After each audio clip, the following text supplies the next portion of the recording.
la radio de EVE. Aquí comienza Diálogo Internacional. Atilio Borón y la cuestión latinoamericana en primera persona. Diálogo Internacional en AM530. Somos Radio.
Buenas tardes, amigas, amigos, compañeros, compañeras de Diálogo Internacional, una mirada desde nuestra América.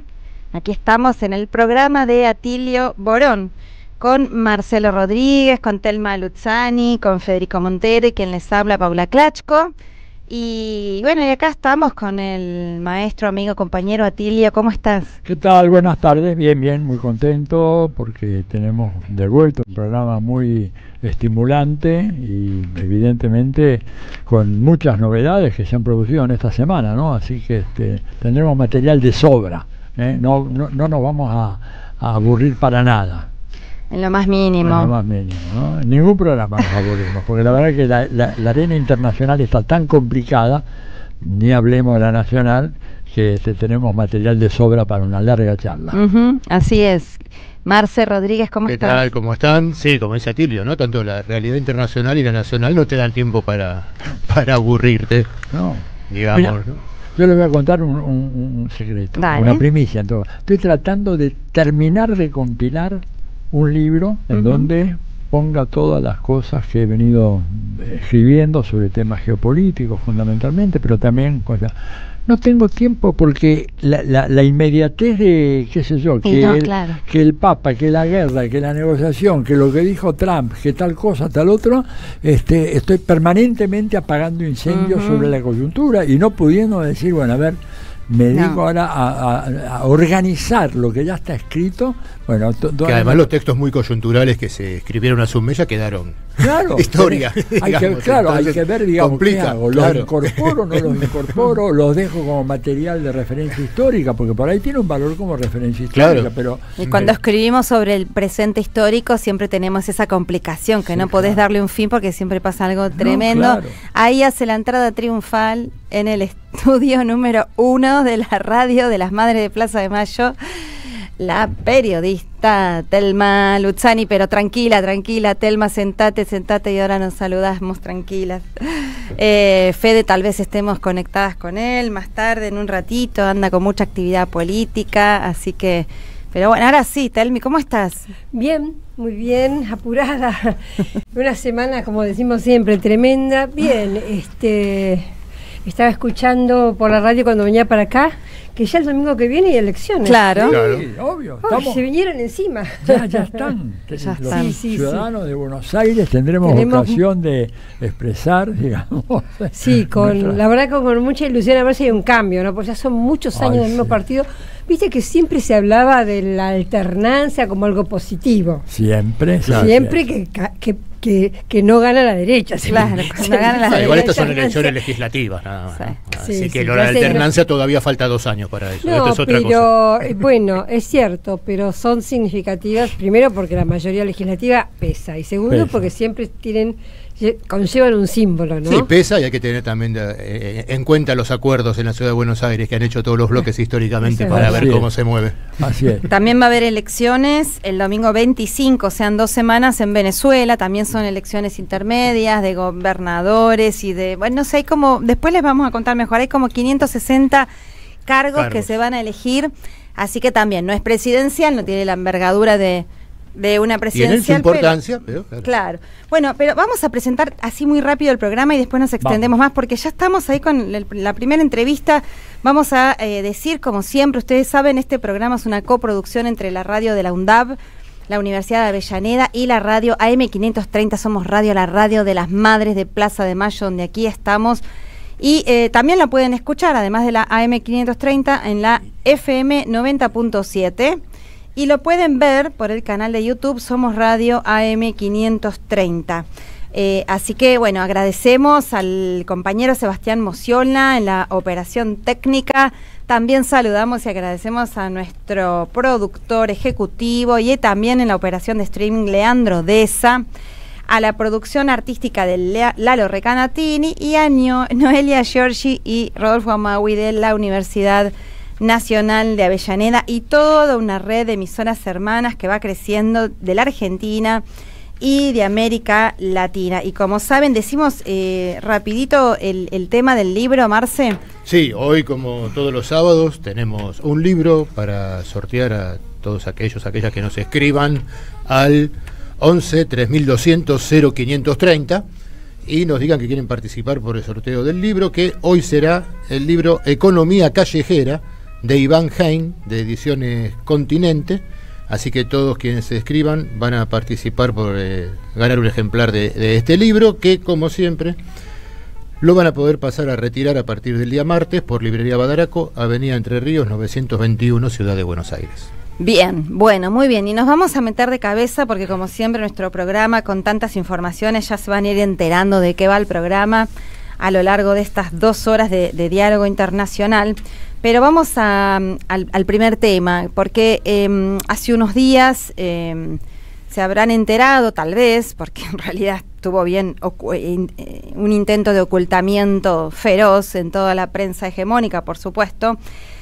Han bombardeado el barco Conscience de la Flotilla de la Libertad, que son justamente gente de todo el mundo, compañeros y compañeras, hermanos y hermanas de distintas partes del mundo, que tratan de embarcarse en alguno de los barcos de esta flotilla para llegar a la Franja de Gaza con lo más elemental de la humanidad, que es con agua, con víveres, con ayuda humanitaria, la verdadera, no lo que son caballitos de Troya para invadir países, no, la verdadera, la que brota del amor de los pueblos. Y bueno, y los han bombardeado las fuerzas israelíes, han bombardeado en aguas internacionales en Europa, frente a las costas de Malta. Han bombardeado ni más ni menos a este barco. Por suerte no hubo víctimas fatales, pero sí grandes consecuencias. Y para eso, justamente, vamos a hablar con el compañero, que también es sociólogo y doctor en historias, compañero de la red de intelectuales y artistas en defensa de la humanidad. También participa de un montón de instancias diferentes. Me refiero a Lautaro Rivara, que enseguida los saludamos, porque también, junto con otra compañera, también de la red de intelectuales, Diana Carolina Alfonso, estuvieron ahí. Diana Carolina, tengo entendido, estuvo en el barco. Ellos están allá trabajando y bueno, por eso queremos hablar con Lautaro para que nos cuentes tu análisis acerca de estos hechos. Lautaro Rivara, ¿cómo estás? Acá te saludamos a Tilia Borón, Telma Luzzani, Marcelo Rodríguez y Paula Klachko. ¿Cómo estás?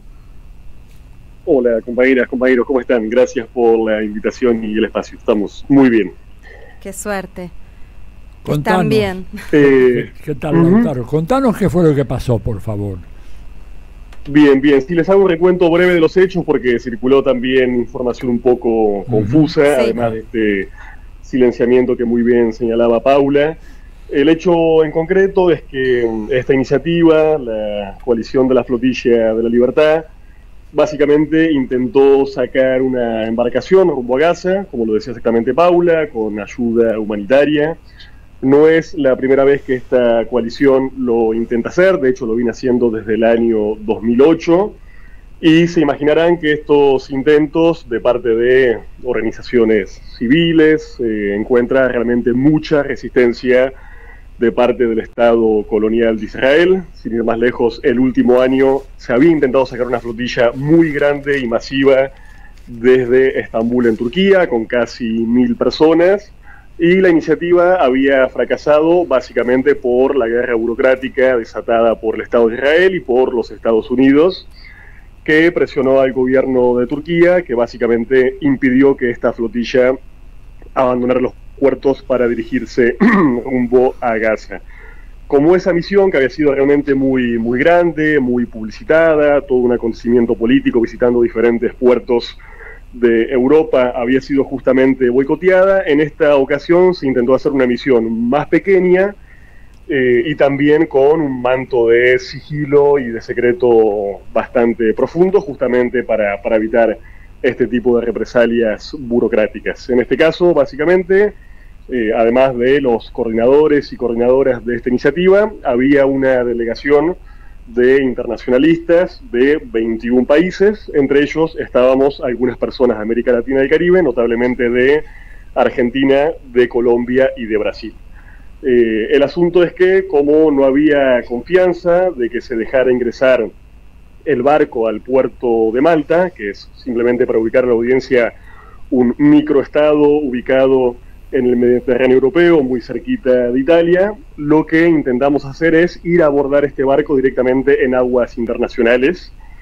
La cuestión es que horas antes de la fecha señalada para nuestro embarque, el Conscience, esta embarcación única que iba a viajar hacia Gaza, fue bombardeada por 2 drones israelíes, con una operación militarmente bastante espectacular y precisa que dejó el barco totalmente inutilizado, destruyendo su generador eléctrico, por lo que al momento de este atentado gravísimo y prácticamente sin precedentes, en el barco solamente estaba la tripulación del mismo, un total de 16 personas. El resto de la delegación internacional, incluyendo al conjunto de los latinoamericanos y latinoamericanas, no habíamos alcanzado a embarcar porque fue justamente eso, ¿no? Un ataque preventivo para evitar que el barco pudiera zarpar, por lo que, bueno, nos quedamos básicamente después, acompañamiento del acontecimiento y tratando de hacer presión política y mediática para que la tripulación, que estaba realmente en grave peligro, pudiera regresar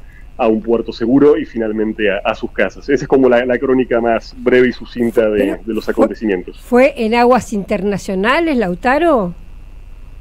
Sí, ahí hay una particularidad, o sea, era en aguas internacionales, pero a la vez era en la zona económica exclusiva de Malta, lo cual genera ahí un gris un poco confuso, porque no eran las aguas territoriales de Malta, pero sí una zona en la que ese país básicamente opera económicamente de forma exclusiva. Entonces sí podemos decir que esto pasó en aguas básicamente europeas, lo cual, se imaginarán la gravedad del asunto, está básicamente llevando el genocidio y la política colonial del Estado de Israel ya incluso al territorio de su mismísimo aliado, la Unión Europea. ¿Cuál fue la reacción del gobierno de Malta ante este hecho? Bueno, la reacción fue bastante tímida, por decirlo amablemente, y también bastante lenta. Cuando el Conscience fue alcanzado por estos drones, se iniciaron una serie de protocolos de rescate, la tripulación y su capitán pidieron ayuda y realmente, según lo relata el propio capitán, la ayuda maltesa demoró bastante. El incendio que se había desatado en el barco tardó más de 3 horas en poder ser sofocado y la verdad, según lo que refiere la tripulación, el gobierno maltés parecía más que interesado en salvar el barco y cuidar la vida de su tripulación, básicamente en obligarles a subir a alguna embarcación propia y de alguna forma dejar el Conscience flotando ahí básicamente en el Mediterráneo, ¿no? Obviamente el gobierno de Malta es un gobierno realmente débil, el país es muy pequeño y es muy digámoslo así, sugestionable o muy fácil de presionar por parte del lobby israelí y norteamericano, hasta el punto de que se sabe hoy por hoy, por ejemplo, de que un Hércules de la Fuerza Aérea Israelí estuvo sobrevolando de forma ilegal durante más de 3 horas el espacio aéreo maltés, justamente antes del atentado contra el Conscience, y el gobierno de Malta ni siquiera osó elevar una crítica a esta violación flagrante del derecho internacional y de su propio espacio aéreo. Es tremendo. Y aparte, Lautaro, por ahí también, para que la audiencia comprenda un poco más, podés explicar esta cuestión de que en realidad tengo entendido que distintos barcos que a lo largo de estos años intentaron llegar a Gaza, creo que ninguno pudo llegar, y además uno de ellos hace como 10 años fue bombardeado y hubo como 10 víctimas fatales, ¿verdad? 10 muertos de estos compañeros y compañeras de la Solidaridad Internacional. Sí, exactamente. De hecho, la pregunta que más circulaba estos días era, bueno, pero ¿cómo saben que fue el Estado de Israel? Primero por este indicio que les comentaba, de esta presencia más que sospechosa del avión Hércules horas antes del atentado, pero también sobre todo por justamente conocer esa historia de agresiones no solamente ya legales y burocráticas contra la flotilla de la Libertad, sino incluso de abordajes violentos que, como muy bien indicás, tuvieron incluso víctimas fatales. El antecedente más tremendo fue el año 2010, cuando una flotilla también realmente muy grande pretendía llegar a Gaza, y uno de los buques más grandes, que tenía una serie de militantes de la ayuda humanitaria, sobre todo de procedencia turca, el barco Mavi Marmara, fue asaltado por las fuerzas de defensa de Israel, o más bien por sus fuerzas de ocupación, y en un ataque muy pero muy violento que incluyó el uso de drones, de helicópteros, de munición real y bombas aturdidoras, terminaron asesinando a 10 personas de nacionalidad turca por el aparente delito de tratar de ayudar a una población tan castigada y sojuzgada como la población gazatí. Entonces, con ese antecedente inmediato y obviamente con esta hostilidad pública y manifiesta del Estado de Israel a este tipo de iniciativas, obviamente uno se permite sospechar de la autoría material e intelectual de este hecho. Y después, obviamente, los referentes, las referentas muy valientes de la Flotilla de la Libertad han sufrido y siguen sufriendo todo tipo de persecución, criminalización y estigmatización, tanto durante las propias iniciativas como cuando retornan a sus países, muchos de ellos incluso en países del norte global. Bueno, adelante, no, Telma. Quería preguntarle a Lautaro, Telma, ¿cómo estás? Quería saber cómo sigue esto, digamos, si hay algún tipo de plan bueno, creo que en cierta medida y lamentablemente esta, digamos, propaganda o esta difusión de esta noticia en cierta medida ayuda a que se conozca más el tema de Gaza, pero ¿tienen algún plan de cómo seguir ahora? Sí, la idea es primero, bueno, garantizar que el conjunto de la tripulación pueda retornar a casa. Una parte ya lo ha hecho hace algunos poquitos días. El otro hecho, que parece menor pero no lo es lograr recuperar ese barco. Se imaginarán que un barco es un activo importante y a este tipo de organizaciones de la sociedad civil no les sobran embarcaciones. Entonces realmente poder hacer que el Conscience pueda ser reparado y llegar a un puerto seguro es importante. Digo lo de puerto seguro porque prácticamente no los hay en el Mediterráneo. La mayoría de los gobiernos de esa región están completamente alineados al régimen sionista, entonces tienden a hacer todo lo posible para secuestrar esos barcos o impedir que puedan partir.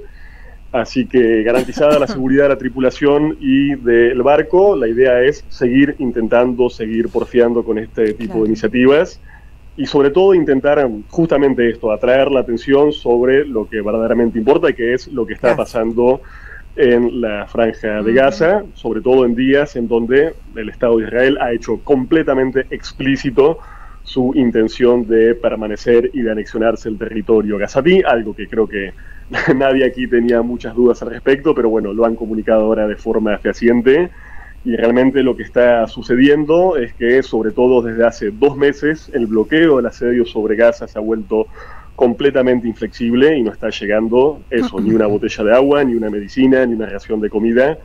Entonces, simplemente la iniciativa busca visibilizar lo que está pasando, que es el crimen más atroz de este siglo XXI, un crimen que solo puede recibir el calificativo de un genocidio y de una limpieza étnica. Así es, eso es lo importante, porque realmente ustedes, sí, vos y todas las compañeras y compañeros que intentaron abordar el Conscience y tratar de llegar con esa ayuda a Palestina, se ponen el cuerpo, se arriesgan, pero lo están así, y sirve un montón en todos los sentidos, porque además canalizan en parte, porque hay este ocultamiento, pero bueno, que se sepa más de este genocidio, que además, esto que vos decías, Lautaro, y lo decimos acá todos los sábados, lo más impactante son los 50 y pico de mil muertos. Ahora se hablaba cerca de 100.000, porque no de otras cifras, pero bueno.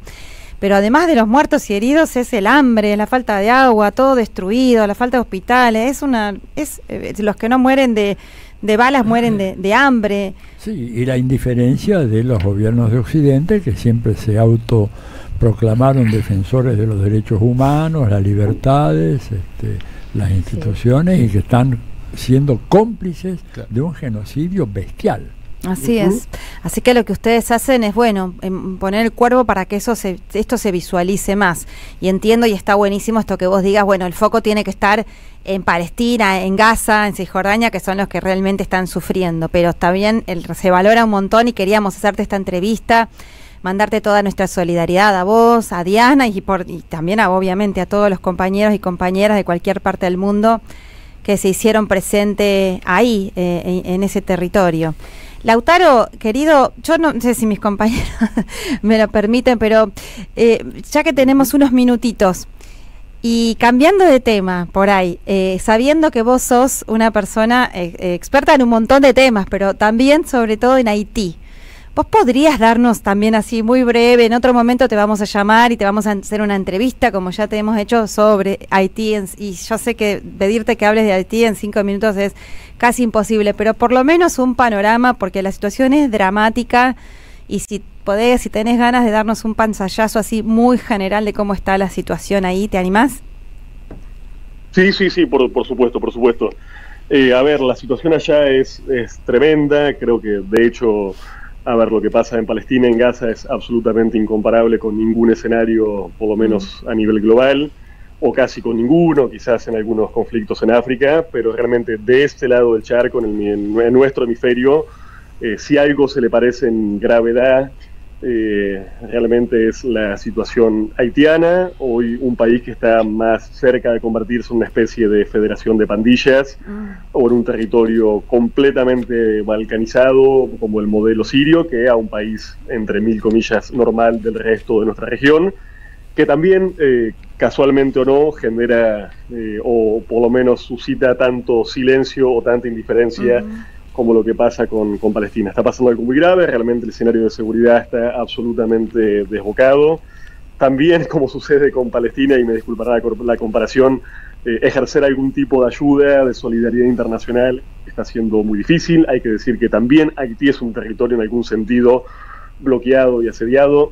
Llegar por vía aérea es prácticamente imposible porque los aeropuertos han sido tomados por las bandas armadas, y llegar por su vecino fronterizo, la República Dominicana, también es difícil, y se los puedo decir por experiencia propia, porque el Estado dominicano no está colaborando para nada y más bien contribuye al aislamiento de su vecino. Entonces, sería, sí, quizás muy largo explicar todo el contexto y la situación, pero lo que está pasando allí es realmente grave, y creo que es importante estar sobre todo siguiendo lo que la comunidad haitiana está diciendo, incluso lo que la propia comunidad haitiana de la diáspora está diciendo en Argentina, con militantes intelectuales valiosísimos que también tenemos en nuestro país, y a los cuales sería muy bueno poder también seguir y acompañar. Pero bueno, cuando quieran, con un poquito más de tiempo, así no les como todo el programa, lo podemos profundizar con todo gusto.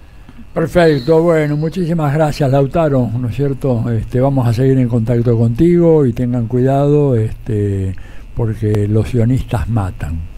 Absolutamente. Gracias a ustedes por el espacio, de veras. Un abrazo muy grande. Lautaro Rivara, estábamos hablando con Lautaro Rivara, él está en este momento en Europa. Zafaron de un bombardeo realmente en un barco de la Flotilla de la Libertad, queriendo llevar ayuda humanitaria a Gaza. Así que bueno, queríamos escucharlo y también hacernos solidarias y solidarios aquí desde este programa. Muy terrible lo de Haití, otro día lo vamos a tocar mucho más en profundidad. Vos que estuviste en República Dominicana, ahí al ladito hace poquito, ¿cómo se vive desde República Dominicana? Bueno, un poco lo que dijo Lautaro, es decir, el gobierno de Abinader, o sea, en general todos los gobiernos dominicanos, vos pensás que la fecha patria de República Dominicana es cuando se produce la liberación de Haití, porque Haití invadió República Dominicana, llevado por ese impulso revolucionario que arrancó en 1804 con Toussaint Louverture, Pétion y todos los grandes héroes aquellos de Haití, ocuparon gran parte de la isla. Y fíjate que no es la independencia de España, es la independencia de Haití. Y el retroceso en los últimos años tan grande que inclusive chicos nacidos en Dominicana, hijos de padres dominicanos y nietos de abuelos haitianos, se les está considerando ahora como haitianos y inclusive susceptibles de ser deportados de mirá vos, ciudadanos de segunda, sí. Absolutamente, pero son no son solamente ellos, ahí, sino sus padres nacieron en Dominicana. Tremendo. ¿Te das cuenta? O sea que lo que está haciendo el compañero Donald Trump en Estados Unidos tiene ahí un reflejo. No tienen pureza de sangre. No tienen pureza de sangre, no. Tienen abuelos de Haití. Haití está hoy en lo que en teoría política llamamos un escenario jovesiano de la lucha de todos contra todos. No hay Estado, digamos, eso hacia donde quiere llevarnos el señor Milei, ¿no es cierto? La destrucción del Estado, la reducción. Sí. A ver, el tamaño del gasto público en Haití sobre el PBI, haga una pequeñísima cosa de un minuto, es el 11% del PBI. En la Argentina está en el 30 y pico, y en Francia 52, 53. Milei quiere decirnos que vamos a llegar al paraíso reduciendo el Estado hasta tener un Estado de las proporciones que tiene Haití. Y esos son los resultados. Haití, lo dijo Lautaro, una federación de pandillas que ha copado el país. Tremendo, tremendo. La verdad que es algo, bueno, otro día le vamos a dedicar más profundidad porque lo merece. Y compañeros, también otro tema, ya que mencionaste sionismo, el sionismo mata, que es lo que acaban de suceder ahí, sucede todos los días. También hablamos por estos días que es uno de los temas que ahora mucho más en específico cuando volvamos de la tanda van a abordar Marcelo y Telma en sus columnas. Pero para ir adelantando y ir teniendo una conversación entre nosotros y nosotras, esta semana se cumplieron 80 años de la victoria del Ejército Rojo, de los soviéticos y soviéticas contra los nazis, ¿no? Sí. Sobre los nazis. Y bueno, hubo diferentes actos, diferentes conversatorios en todo el mundo, aquí en la Argentina, en Buenos Aires también. Pero en casi todos ellos, por lo menos lo que yo pude presenciar, todo el tiempo se vincula no solamente el fascismo arqueológico, como dice nuestro compañero Rocco Carbone, de mitad del siglo XX, sino se lo vincula con la actualidad. Y bueno, el sionismo lamentablemente es una de las facetas del fascismo, de las prácticas fascistas y del fascismo hoy cometiéndose genocidio.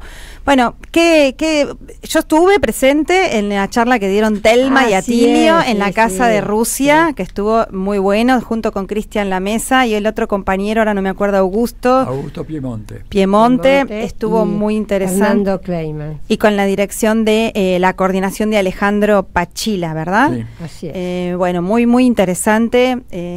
No sé si tienen ganas de contar algo de cómo les fue. Si no nos mandan. Vos confía en mí, yo soy la conductora. Bueno, ¿qué decís, Bueno, me parece que fue muy interesante porque hubo distintos enfoques. Había algunos que, por ejemplo, sobre todo se habló bastante de la batalla cultural en el sentido de que la historia oficial europea occidental intenta barrer justamente que los soviéticos han tenido un papel principalísimo y también los chinos. Yo un poco voy a hablar de eso en mi columna, pero había, por ejemplo, no encuestas, sino mediciones muy interesantes. Vos seguramente te acordás las cifras justas, que tenés buena memoria. Era ¿Cómo a lo largo de los años iba cambiando, claro, ¿no? esa percepción? Es un estudio que se hizo sobre encuestas de percepción en Francia. En el año 48, 49, la gente, cuando le preguntabas quién derrotó a la Alemania nazi, 57, 58% decían que había sido la Unión Soviética. 30 años después, esa cifra había bajado a menos de la mitad. Menos de la mitad. En el 94.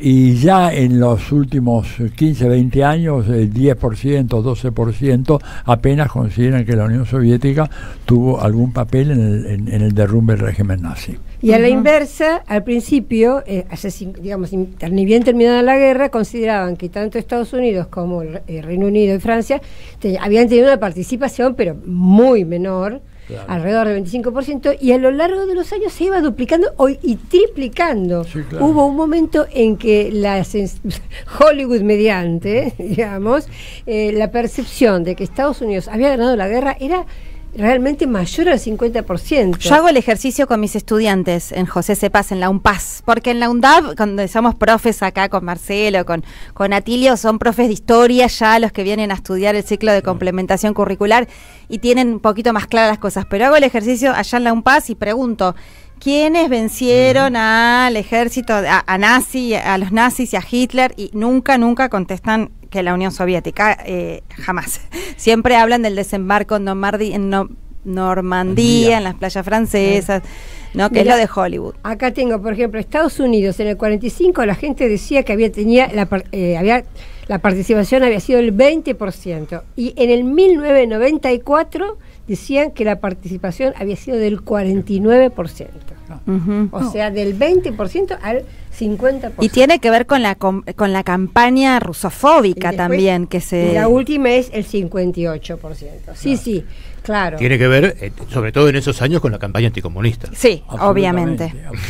En estos años se traslada a la rusofobia. En aquellos años era el anticomunismo, claro, porque aparte recordar que el objetivo de los nazis y de Hitler, en principio apañados en parte por también el mundo occidental capitalista, era acabar con el comunismo, claro, lisa y llanamente, ¿no? Claro. Por eso lo dejaron hacer hasta que no pudieron más. Hay un dato que es absolutamente menor, pero muy significativo. Tomando en cuenta nomás las fechas, ¿verdad? La Unión Soviética es invadida en julio de 1941. El desembarco en Normandía es en junio de 1944, o sea, pasaron 3 años. Y la guerra termina con la entrada de las tropas soviéticas a Berlín en mayo de 1945. Es decir, que la actuación de los Estados Unidos y de Gran Bretaña en el teatro de operaciones fue de escasamente 10 meses, 11 meses, ni siquiera un año. Y se refleja en la cantidad de muertos, ¿no? Bueno, escúchame. La simetría es Telma decía 500.000 en tu nota, una excelente nota que después tendrías que hablar de eso. En Inglaterra voy a hablar de eso también, porque Putin hizo una referencia muy interesante antes de ayer. No, y yo ponía otro ejemplo también, que es, como dice Atilio, menor pero significativo, y es, por ejemplo, que en el año 2005, cuando hacía apenas 5 años que Putin era presidente, lo invitaron a hacer el 8 de mayo, hicieron toda una gran conmemoración con todos los líderes que en ese momento estaban como presidentes o primeros ministros. 10 años después, cuando se cumplen los 70 años del fin de la guerra en el escenario europeo, no solo no lo invitan, esto es el año 2015, no solo lo invitan, sino que lo declaran persona non grata a Putin. Y ya en el último, directamente, bueno, es que es una división absoluta. Y otra cosa que yo comentaba en esa charla, que también me parece significativa, es la conmemoración de la toma del campo de concentración de Auschwitz, porque eso fue en enero del 45. Fueron los soviéticos, claramente, que fueron los que fueron liberando a medida que iban avanzando hacia Berlín cada uno de los campos de concentración. Y comentaba que en el año 2020, hace 5 años, la conmemoración siempre se hacía en el mismo campo de Auschwitz, en Polonia. El 2020 la conmemoración se hizo en Israel. Es decir, que ni siquiera se toma el escenario europeo como un momento de reflexión y de memoria. Putin en ese momento hizo una advertencia muy seria, ya estábamos al borde de la guerra de Ucrania, en esa equiparación, ¿no? En esa equiparación entre los soviéticos, los malos, y los sionistas, las víctimas, pero también los buenos, ¿no? Sí, y hay que recordar, ¿no?, que a partir de la Operación Barbarroja, a partir de 1941 en adelante, los muertos que puso la Unión Soviética llegan 26 millones, 28 millones, 10 millones de militares y 15 o 16 millones de civiles. También, por ahí, Telma, vas a hablar después porque la guerra continuó después de mayo en Asia, se trasladó al escenario asiático, claro, y también hubo 20 millones de chinos muertos. Esa es la otra borradura, ¿no? Claro. Digamos, decimos del fin de la Segunda Guerra Mundial, no, es la derrota del nazismo. Claro. Pero la derrota de Hitler. Eso vos creo que lo dijiste. Pero en la no, charla. La guerra siguió, claro. De hecho, en agosto fue las bombardeos de Estados Unidos, claro, en Hiroshima y Nagasaki, termina el 2 de septiembre, y algo bien interesante, bueno, era parte de mi columna, pero lo adelanto, porque la cifra oficial era 20 millones de chinos, eran 26 millones de soviéticos, de soviéticos, digo bien, porque no eran solo rusos, y 20 millones de chinos. Y yo había leído esa semana 35 millones de chinos. Y me pareció raro, pero fíjate vos que Putin, antes de ayer, hablando con Xi Jinping, Putin dijo que los chinos tenían en sus filas, tanto civiles como soldados, 37 millones de víctimas. Fíjate vos cómo está ninguneado, y borrada y distorsionada la historia. Es una locura, porque las víctimas del genocidio, porque esto, ¿no? Hubo los campos de concentración brutales, asquerosos, ese experimento horroroso, 6 millones de muertos judíos, gitanos, homosexuales, discapacitados, pero de esto otro que fue comunistas, por supuesto, pero de esto otro que fue contra estas poblaciones, fue un genocidio a cielo abierto, no fue en campos de concentración, pero fue un genocidio a cielo abierto. Entonces, bueno, no tenemos mucho más tiempo, pero vale la pena rescatar esta historia que nos quieren borrar, ocultar. Yo creo que batallas. A partir de ahora, fíjate que el año pasado fue la primera vez que se hizo un desfile en Tiananmen, en la Plaza de la Paz Celestial, en China, en Beijing, y yo creo que a partir de lo que fue esta reunión del otro día entre Xi Jinping y Putin, donde se blanquearon estas cifras, yo creo que a partir de ahora se va a poner en escena en forma muy protagónica a China. Y algo que, además de esto, algo que hay que tener muy en cuenta, que es en las bajas de los ejércitos franceses e ingleses, un alto porcentaje que mandaban en primera línea eran traídos de sus colonias. Sí. Cosa que también tiene que ser tenida en cuenta cuando se habla de estos costos, ¿no? Es fuerte eso. Ayer lo contaba, ayer también yo tuve la oportunidad de participar en la Facultad de Ciencias Sociales de una mesa sobre este mismo tema con Alicia Castro, todos la conocemos, con Jorge Kreines, y hablaba justo de esto el compañero Jorge Kreines, que es el secretario general del Partido Comunista, y también con Jorge Elba, un compañero aquí de nuestra radio. Bueno, muchas cosas más, pero vamos ahora a una tanda y enseguida volvemos para escuchar la columna de Marcelo y Telma en Diálogo Internacional. Diálogo Internacional, hasta las 20 en AM530. Somos Radio. Deja tu mensaje en nuestra línea de oyentes de WhatsApp 11 3200 0530. Somos Radio AM530. El destino de tus vacaciones está en Turismo Cabal. Viví los momentos que querés, con viajes armados a tu medida, con las mejores ofertas y los paquetes que buscas, con más de 35 años de experiencia. Entra en www.turismocabal.com.ar y encontrá las vacaciones que necesitas. Turismo Cabal, seguridad en viajes.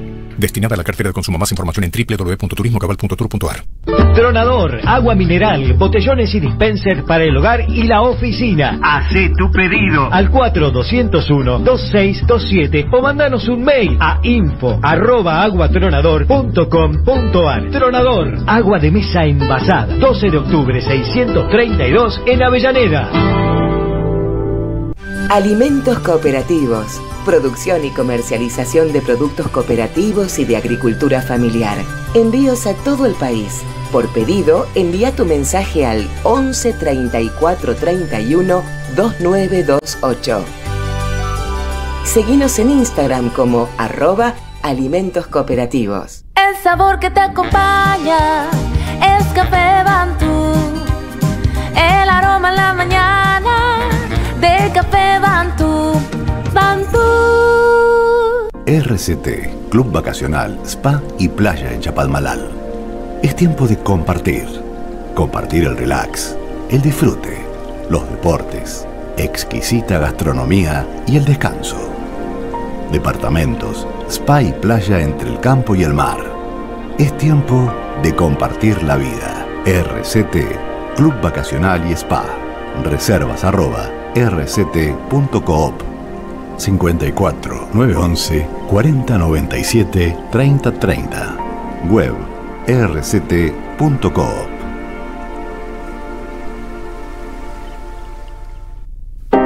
AM530. AM530. Que la radio es comunicación, es imaginación, es educación. No hay nada que eduque más que una radio, no hay nada más que te haga imaginar cosas que una radio. Cuando uno es chiquito y escucha por primera vez la radio, te imaginas cualquier cosa, es impresionante. Te armás un teatro. AM530, la radio de las madres de Plaza de Mayo. Telma Luzani y el análisis del escenario mundial en Diálogo Internacional.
Bueno, hermosa musiquita rusa, soviética también, para hablar de lo que estábamos hablando y que enseguida vamos a retomar, pero antes queremos pasar unos mensajitos porque para que puedan acudir. Marce, ¿qué actividad tenés para compartir? Desde la UNDAV, la Universidad Nacional de Avellaneda, queríamos invitar a una conferencia magistral que va a dar Aziz Salomé Fall, que es un politólogo y activista senegalés egipcio, que trabaja en el panafricanismo y en defensa de la soberanía africana, profesor de Ciencias Políticas y Relaciones Internacionales en la Universidad de Quebec y de Montreal, y la conferencia va a ser sobre el transinternacionalismo del sur global como pilar de un mundo inclusivo y equilibrado.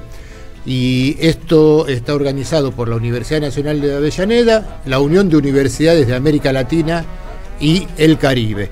Y va a ser el viernes 16 de mayo a las 18 horas en España 350, ciudad de Avellaneda, en el aula Héroes y Heroínas de Malvinas, en una de las sedes de la Universidad de Avellaneda. Bien, buenísimo. Bueno, ya que estamos Dale. La Universidad Nacional de General Sarmiento me invitó a una actividad para hablar sobre el sistema internacional. El título es El multipolarismo llegó para quedarse, con presentación a cargo de Ricardo Aronskin y Germán Pinazo. Esto es el miércoles, este próximo miércoles 14 a las 19 horas en la Biblioteca de la Sociedad Luz, que es una biblioteca histórica, creo que del movimiento anarquista, ¿no, Marcelo? De socialismo. Y también, del socialismo, claro. Sí, en Barracas, en Suárez 1301, o sea, el miércoles en Suárez 1301 a las 19 horas, los espero, y el viernes tenemos la del compañero este que viene de África. Así es, ahí en la Sociedad Luz funciona el el profesorado del Instituto Palacios, con quienes en la UNDAP organizamos muy seguido actividades en conjunto. Bueno, ahora también la Universidad de General Sarmiento me invitó para hablar sobre el tema del multipolarismo. Qué bien, qué interesante. Vamos. Y también aprovechamos para difundir acá este libro que se llama, que pueden ver en YouTube, La Batalla de Ideas, cuyo compilador es el compañero Rafael Klexer, a quien tuvimos el gusto de entrevistar el sábado pasado, fue, ¿no? El anterior. Y es un libro, bueno, que justamente eso, se propone dar la batalla de ideas. Escriben muchos y muchas compañeras, autores, el mismo Rafael Klexer, Néstor Coan, Martín Mosquera, Lucas Aguilera, Fernando Esteche, Rocco Carbono, quien habla ahora en este instante también. Hice un aporte, bueno, y un montón de Jorge Elba, un Saidach Maruk, un montón, Juan Carlos Monedero, en fin, Juan Carlos del Frade, y varios compañeros más, no los nombro, pues son un montón, y lo vamos a estar presentando este domingo en la Feria del Libro. Ay, no, después lo voy a tener que repetir porque me olvidé de abrir el flyer y no tengo la sala ni nada, así que en un ratito voy a volver a fijarme y voy a volver a decir el libro que se vamos a sortear, ¿ya lo dijimos? Sí, por supuesto, lo vamos a repetir pero aprovechamos también, pues yo llegué tarde, claro, aprovechamos también para difundir este librazo que ya tuvo su presentación en la Feria del Libro, seguramente va a haber otras presentaciones también, que nos hizo llegar acá muy amablemente el compañero Juan Carlos Junio, que es el director del Centro Cultural de la Cooperación. El libro se llama El Proyecto Libertario entre Brumas y Rechazos, y es, como dijimos, de Juan Carlos Junio, y el prólogo es de Carlos Heller, con colaboración de Ernesto Giacomini de la de ediciones del CCC. Así que bueno, en un ratito volvemos a decirlo de la presentación del domingo. Pero ahora con esta música triunfal le damos la entrada a los comentarios y columnas de Telma y Marcelo. Adelante. Dale. Bueno, como dijo Atilio, el multipolarismo llegó para quedarse. Sí, absolutamente. Eso, así como lo va a decir la universidad de donde era de General Sarmiento. De General Sarmiento. Bueno, el jueves fue un día, para mí, un día histórico. Primero nos enteramos del nuevo Papa. Sí, claro. León XIII. León XIV, perdón. Con alivio, ¿no? Nos enteramos. En un ratito vamos a tener una entrevista sobre eso. Exactamente. Y después, el mismo día, veíamos escenas impresionantes en el Kremlin. Increíble. Voy a tratar de escribir un par solamente.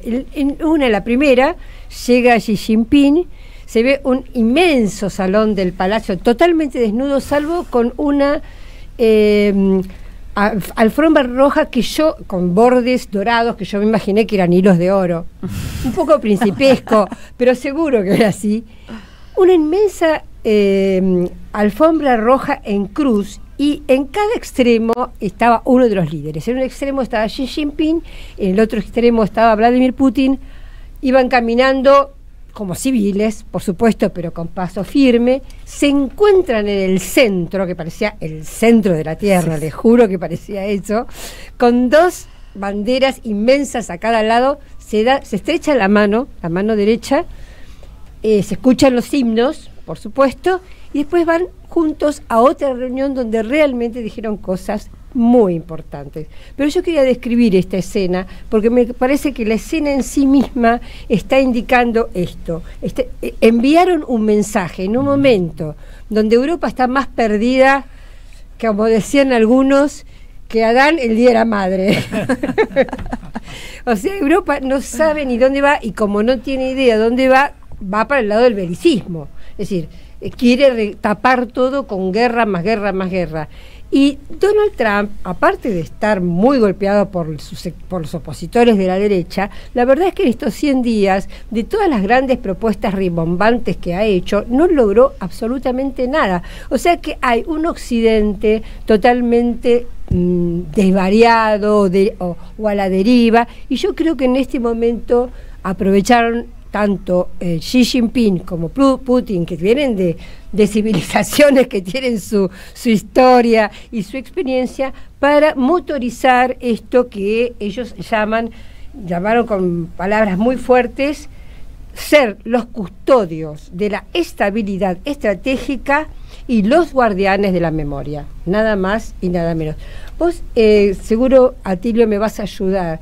Estas palabras de estabilidad de estrategia, ¿no era la que usaba Kissinger y la que usaba Brzezinski? La usaba, exactamente, sí.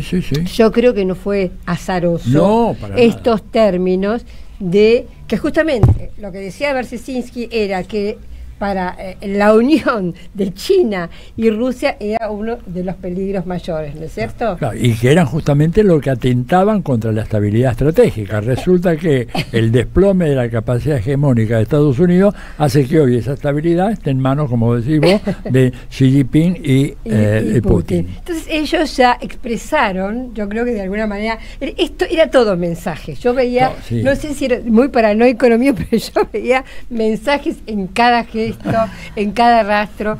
Y entonces, bueno, yo repito, dijeron como que eran esta unión, que en todo momento la trataban como una unión, por supuesto, pacifista, de diálogo, de cooperación, de coordinación de la comunidad mundial.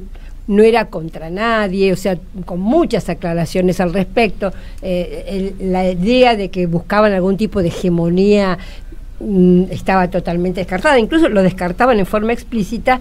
Esto resaltaban constantemente, ¿no? Y lo de los guardianes de la memoria estaba asociado un poco a lo que hablamos antes, porque el discurso de Putin terminó así, agradeciéndole a Xi Jinping la visita y recordando que los dos pueblos habían puesto muchos de sus personas, muchas vidas para defender a la humanidad, por la paz. 25 millones, dijo Putin, de soviéticos y 37 millones de chinos. Él volvió a repetir, cuando habló en la Plaza Roja, después va a dar los detalles Marcelo, él volvió a retomar la idea y ahí hubo otro símbolo, porque dijo, con los aliados derrotamos a las tropas hitlerianas, dice Putin. No dijo que aliados, no los nombró.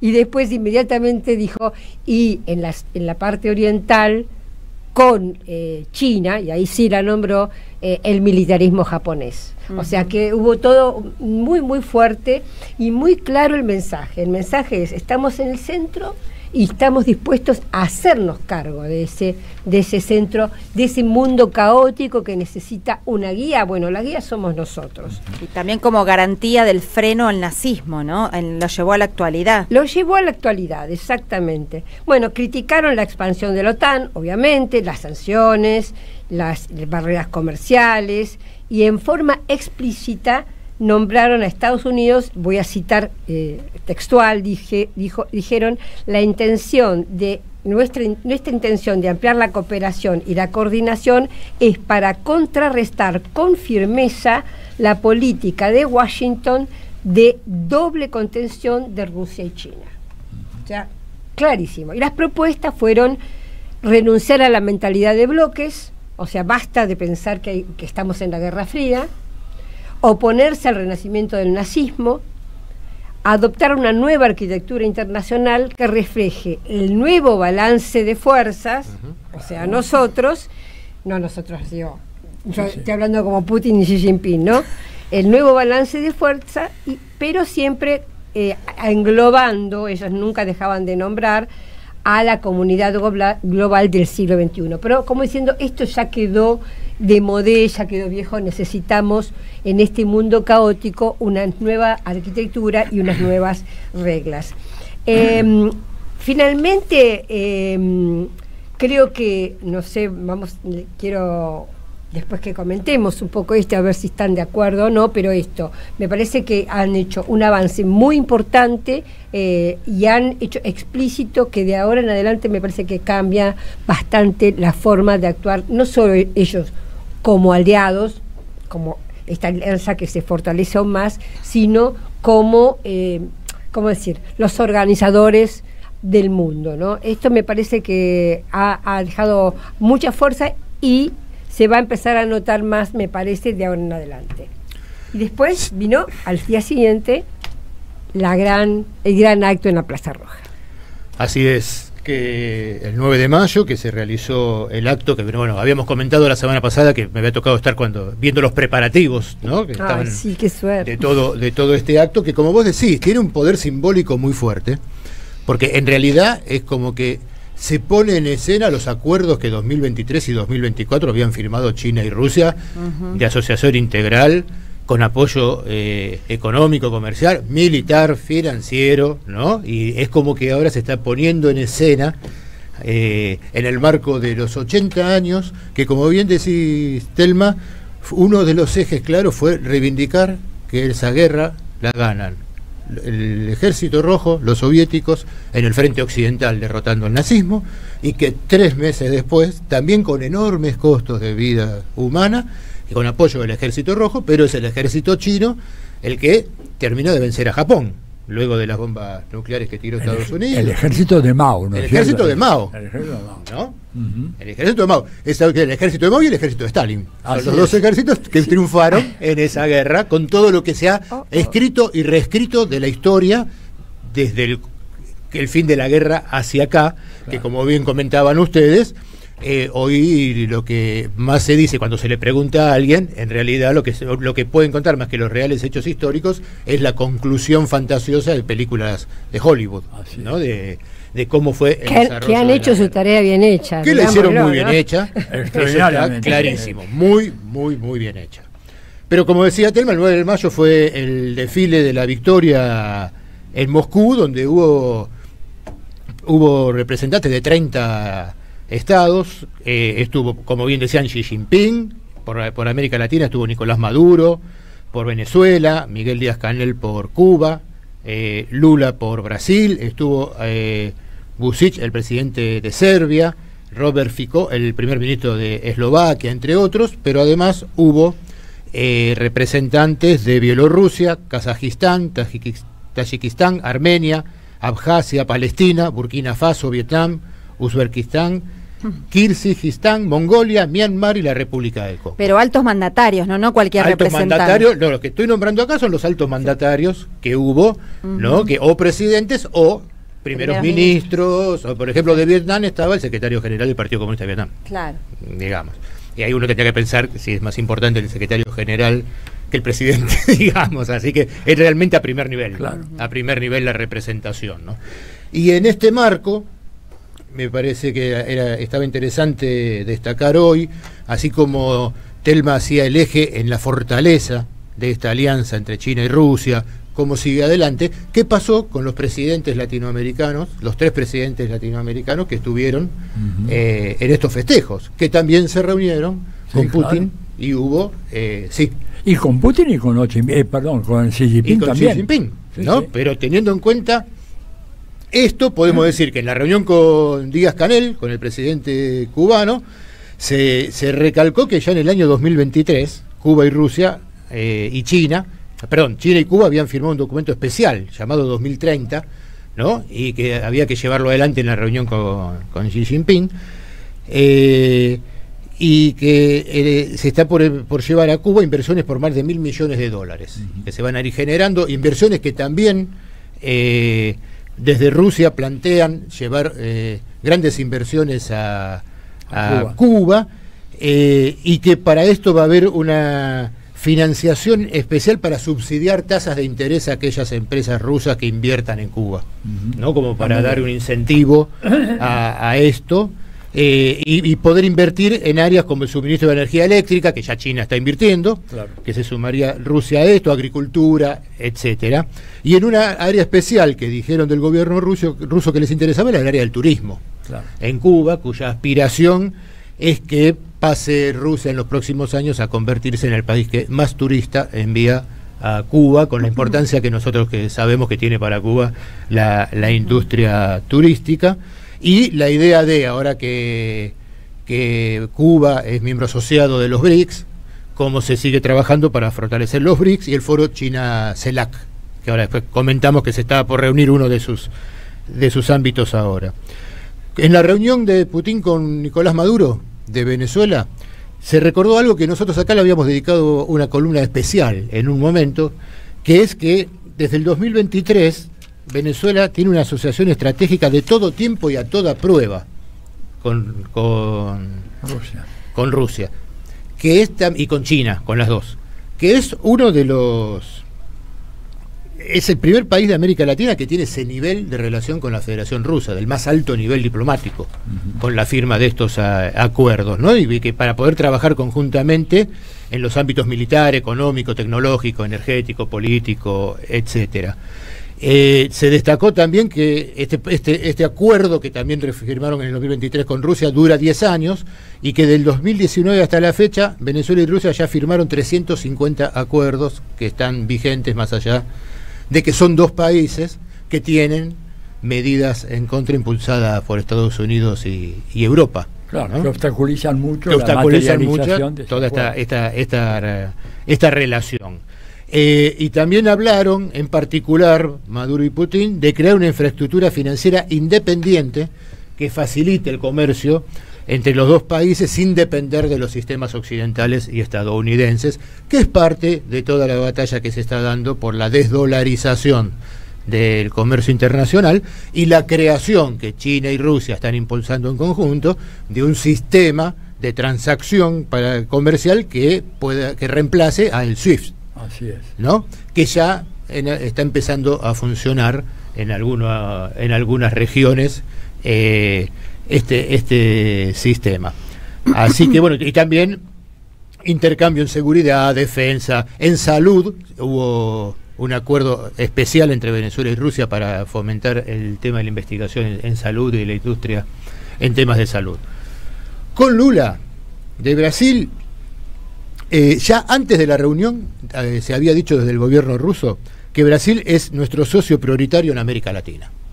Y esto obviamente destaca porque es no solo el país más grande, sino es el integrante de los BRICS. Con lo cual ahí ya tiene una relación muy particular. La directora del banco y privilegiada. Y Dilma Rousseff es la directora de los bancos de los BRICS, ¿no? Y también se recordó como algo importante en esta relación, que algo que hablamos también acá, que tanto Brasil junto con China, recalcaban en Rusia, habían creado el Grupo Amigos de la Paz, buscando una salida pacífica al conflicto de Ucrania, que integran 17 países. Además de esto, y esto fue valorado también por la diplomacia rusa.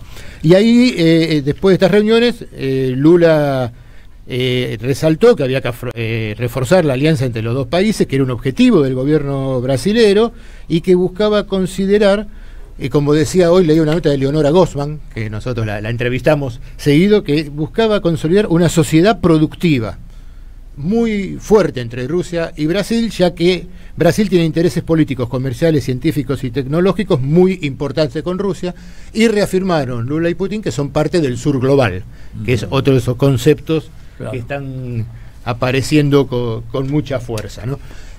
Esto se dio en este marco que era de una semana realmente muy cargada de simbología por los 80 años del triunfo sobre el nazismo, y por estas reuniones que se fueron dando, pero que, como hablábamos hoy al principio del programa, Atilio, no terminamos de reflexionar sobre una que ya se viene inmediatamente otra situación nueva, y es que todo esto también es la previa de la cuarta reunión ministerial del Foro CELAC-China, que tiene lugar en Beijing el 12 y el 13 de mayo, o sea, ahora ya. Martes y miércoles, creo, si no me equivoco. Lunes y martes. Están saliendo ya para allá. Ya están saliendo para allá, y es una reunión importante, esta cuarta reunión ministerial del Foro CELAC-China, en donde van a participar por lo menos 17 cancilleres, y por América Latina los presidentes que van a estar presentes son Petro, Lula y Boric. Ojo, pero la general Richardson igual se pone nerviosa. Sí, igual los pone. Parece que va a estar nerviosa. Los pone nerviosa, y uno de los ejes de esta reunión es que el presidente Petro va a presentar la propuesta para la presidencia pro tempore que ahora tiene en la CELAC, y eso va a ser uno de los temas que se va a discutir en esta reunión, además de cómo se continúa afianzando la cooperación entre América Latina y China.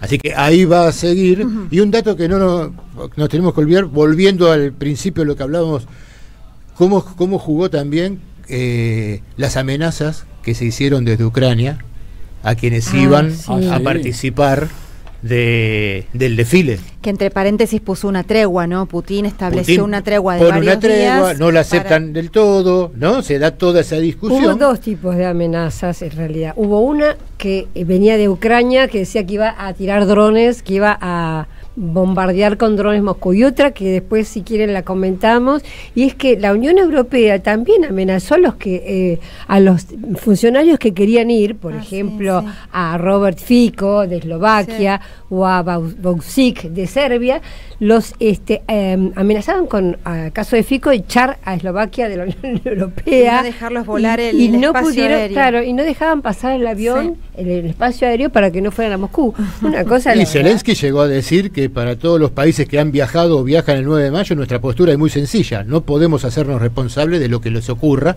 en el territorio de la Federación Rusa, lo cual el gobierno ruso lo caracterizó como una clásica amenaza terrorista de escala internacional, ¿no?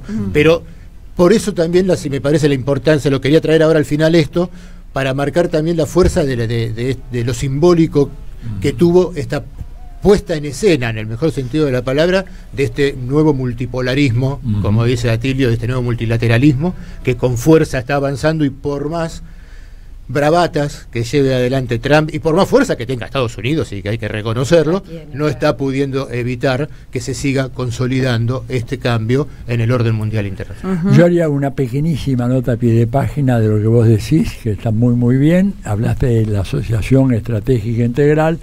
No nos olvidemos que este país en el año 2015 firmó un acuerdo de asociación estratégica integral entre la Argentina y Rusia, que quedó en el aire. Cuando vino Macri lo desechó, y cuando vino Alberto no lo hizo impulsar. No, pero sigue existiendo, pero latente, y gracias a ese acuerdo fue que recibimos las vacunas Sputnik, que fueron las primeras que llegaron para combatir la pandemia. El 2004 es el acuerdo estratégico entre China, y el del 2014 es el acuerdo estratégico integral.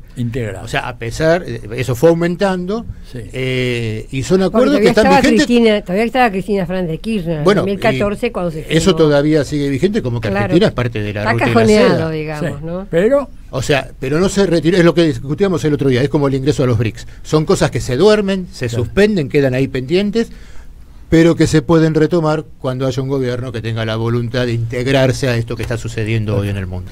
Les ponemos una perlita acá para darle color a este programa. A ver, Leandro Deza, nuestro productor, ¿podés poner en la foto esa? Miren esa foto, los que están en YouTube, las que están en la radio, les contamos, es Telma Luzzani, aquí. Una joven Telma Luzzani. Una joven que sigue siendo joven ahora y hermosa, pero ahí también al lado, ni más ni menos que de Vladimir Putin. Y abajo a la derecha no está Karina Milei, ahí detrás de Putin, se parece.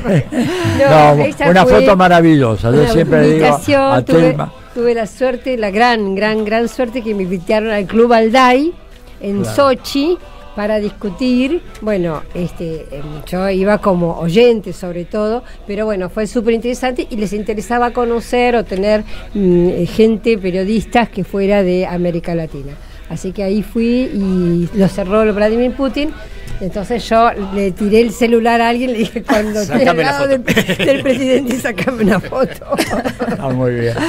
Bueno, excelente. Che, ya que mencionaste a Petro, es importante decir que fue el único presidente que se solidarizó activamente justamente con Diana Carolina Alfonso, que es una de las compañeras que estaba ahí con Lautaro Rivara, que es de la red, que estaba yendo a tomar el Conscience, este barco bombardeado de la Flotilla de la Libertad, y Diana Carolina es colombiana.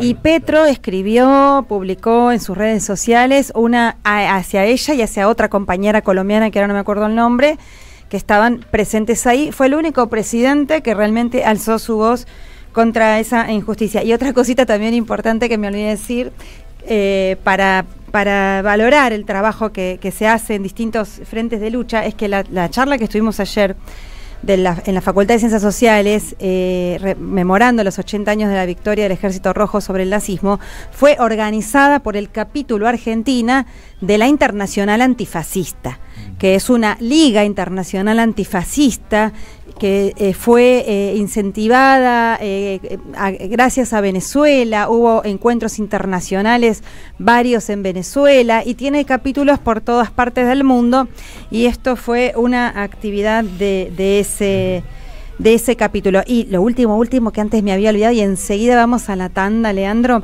es, ahora sí les digo, dónde se va a presentar este libro, La Batalla de Ideas, coordinado por Rafael Klexer, en la Feria del Libro, que es mañana, domingo 11 de mayo, a las 17 horas, en el Pabellón Amarillo, el stand número 1816. La editorial es Milena Cacerola. Bueno, dicho esto, compañeros y compañeras, vamos a una tanda y enseguidita regresamos con Diálogo Internacional. Muy bien. Diálogo Internacional. Atilio Borón y un gran equipo analizan la cuestión latinoamericana en primera persona. Diálogo Internacional. Los sábados a las 18 en AM530.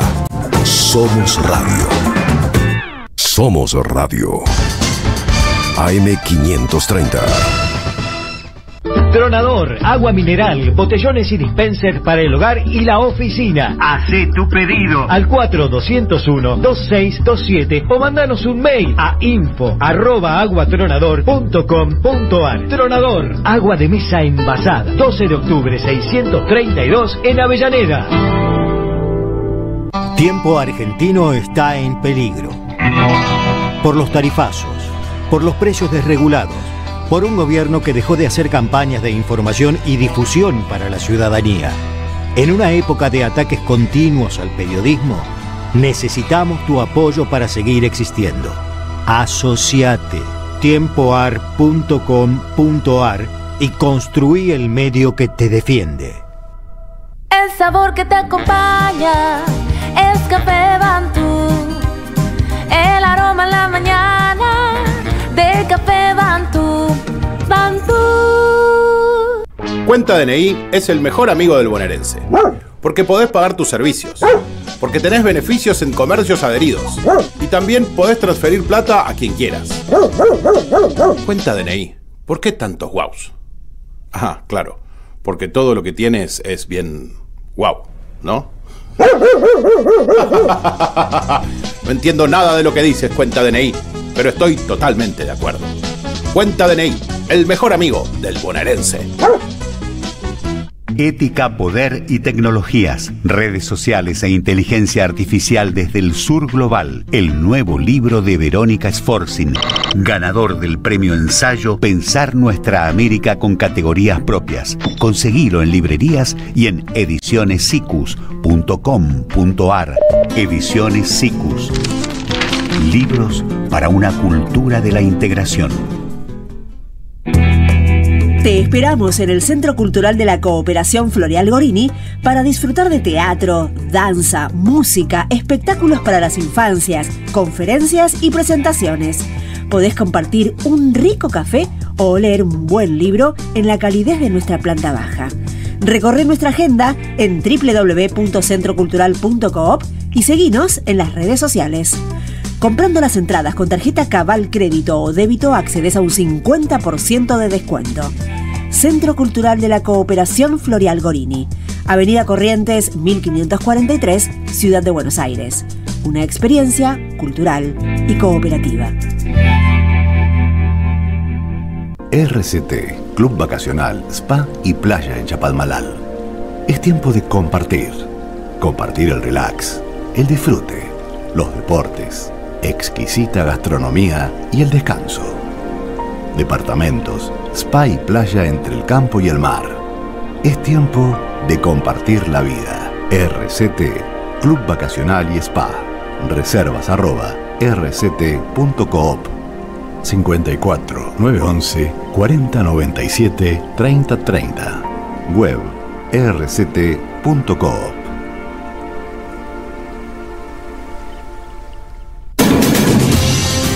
Buscamos contarte lo que no te cuentan, conversar lo que te deja sin palabras y subirle el volumen a lo que se quiere callar. AM530 Somos Radio.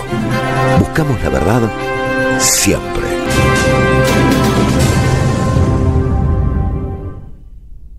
Diálogo Internacional. Internacional. Atilio Borón en AM530. Somos Radio.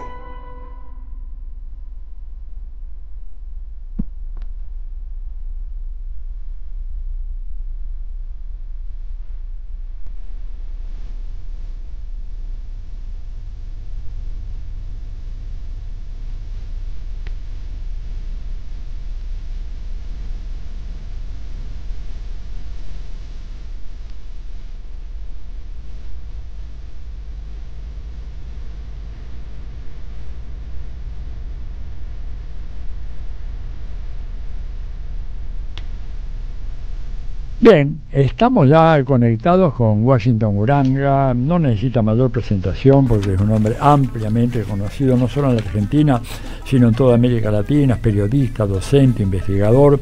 Fue presidente del Instituto Latinoamericano de Comunicación para el Desarrollo y es un experto en temas que tengan que ver con la Iglesia, y por supuesto la Iglesia ha sido protagonista de las grandes noticias de esta semana. Washington, ¿cómo está? Atilio Borón y, bueno, Paula Claxco, Telma Luzani y Marcelo Rodríguez, te saludamos desde Radio de las Madres. ¿Cómo estás? ¿Cómo están ustedes? Gracias, Atilio. Saludos a todo el equipo. Bueno, muy bien. Bueno, pues queremos conocer tu impresión, digamos, sobre cómo se finalmente el desenlace que tuvo el cónclave, que había sido objeto de tantas conjeturas. ¿Esperabas que ganase un papa norteamericano o norteperuano, digamos? No, yo no. A ver, siempre uno atina algunos nombres, pero sinceramente Prevost no estaba dentro de la información que yo manejaba. Pero después revisando, digo, el error fue mío, porque efectivamente yo creo que Bergoglio había preparado bien su sucesión, y es más, algunos lo confirman así. Digo, hay una argentina, una teóloga que se llama Emilce Cuda, a la que Francisco llevó especialmente a Roma para que se encargara, para que sea la secretaria del muy importante Pontificio Consejo para América Latina. Emilce dice, Francisco, este era el candidato de Francisco. Y lo dice porque trabajó con él, porque trabajó con Francisco, pero que también trabajó con Prevost cuando era prefecto de la Congregación para los Obispos, de la muy estratégica Congregación por los Obispos. Y respecto de tu pregunta, Tilio, de cómo se resolvió, yo creo que se resolvió también en la línea de la estrategia que Francisco había planteado, ¿no? Es decir, la internacionalización del Colegio de Cardenales, la apertura, y con ello también un claro bloqueo a una ofensiva de la derecha conservadora o ultraconservadora de los cardenales ultraconservadores, alimentados desde muchos lugares, pero desde las corporaciones internacionales, desde los grupos de poder norteamericanos, que hasta abrieron una web para hurgar y difundir, según dice el propio Leonardo Boff, teólogo de la liberación brasileño, sí. Según dice Leonardo, con información de la CIA y del FBI para mancharle, tirarle carpetazos a algunos de los posibles candidatos que seguían a Bergoglio. Me parece que esa es la manera como se resolvió. Sí. Decime una cosa, ahora, esta figura en todo caso no era, por lo menos cuando uno mira los antecedentes previos, no se lo mencionaba a él de ninguna manera. Y además hay un dato muy interesante, Steve Bannon, todos sabemos nosotros quién es Steve Bannon, ¿verdad? Este ideólogo de la derecha radical de Estados Unidos, en una entrevista que se le hizo, dijo que la peor opción había sido justamente, o sería, no sé si la entrevista es anterior o posterior a la elección del Papa, creo que es posterior, dijo, bueno, salió el peor que podía haber salido. Qué interesante. Sí. Un Papa definitivamente considerado en las huestes del antitrumpismo, sobre todo por la política migratoria, ¿no? Adelante. Sí, efectivamente, pero además hay algunos datos, ¿viste? La Iglesia es una institución que te maneja mucho lo simbólico, ¿no? Sí, claro. Y en su primera aparición, siendo norteamericano, no habló en inglés. Ni una palabra. Habló en italiano y se dirigió al pueblo de Chiclayo, en Perú, en español. Y habló en italiano por una razón, por la misma razón que lo hizo Bergoglio en su momento. Es decir, el Papa en la Iglesia es primero entre iguales, pero es el obispo de Roma, y entonces le habló a la feligresía romana, que es la que tenía ahí. Claro. Pero no habló en inglés.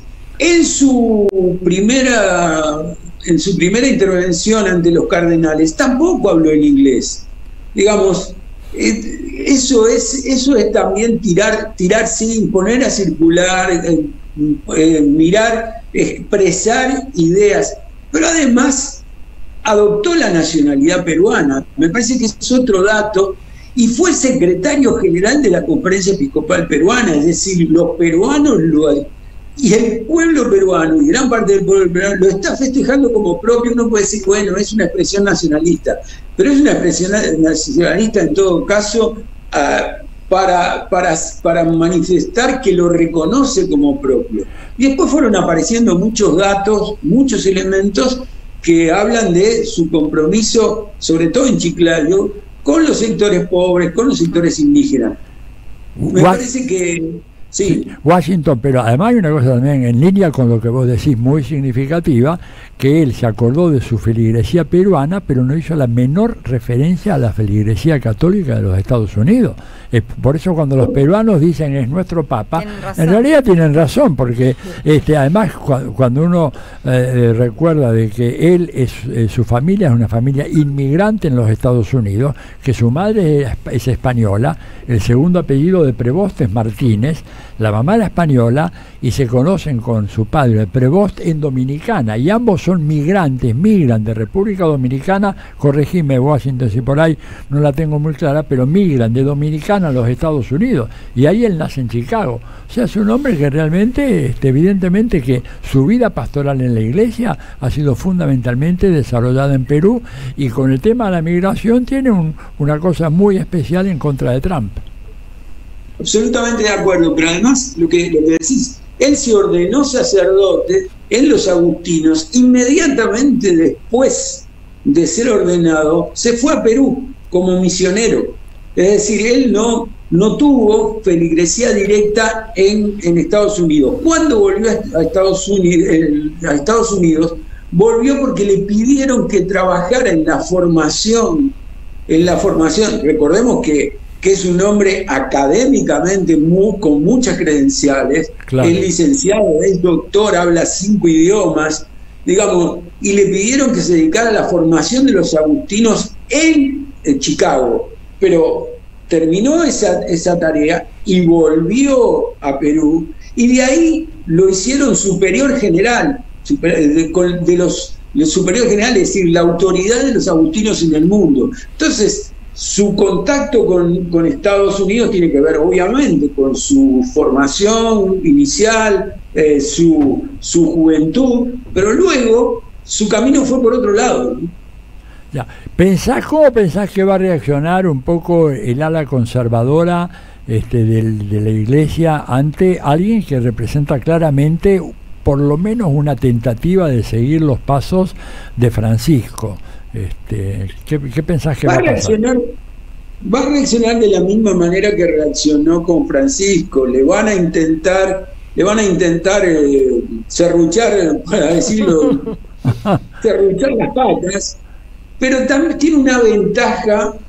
Para mí tiene alguna ventaja y una desventaja. Tiene la ventaja de que Bergoglio fue disipando eso, una cosa que hizo Francisco fue desclericalizar la Iglesia, es decir, quitarle el poder al clericalismo, no todo el poder, obviamente, claro, pero limpió mucho eso. Y esta perspectiva que Francisco ha metido, que es la sinodalidad, en la traducción de eso es participación, mayores niveles de participación. Y eso ciertamente recorta el poder hoy de los ultraconservadores en la Iglesia. Está, por ejemplo, o estaba en la curia y está en los cardenales más viejos. Bueno, esos han perdido espacio dentro de la estructura eclesiástica. Entonces, me parece que las disputas van a venir por afuera de eso. Las disputas van a ser en el escenario internacional.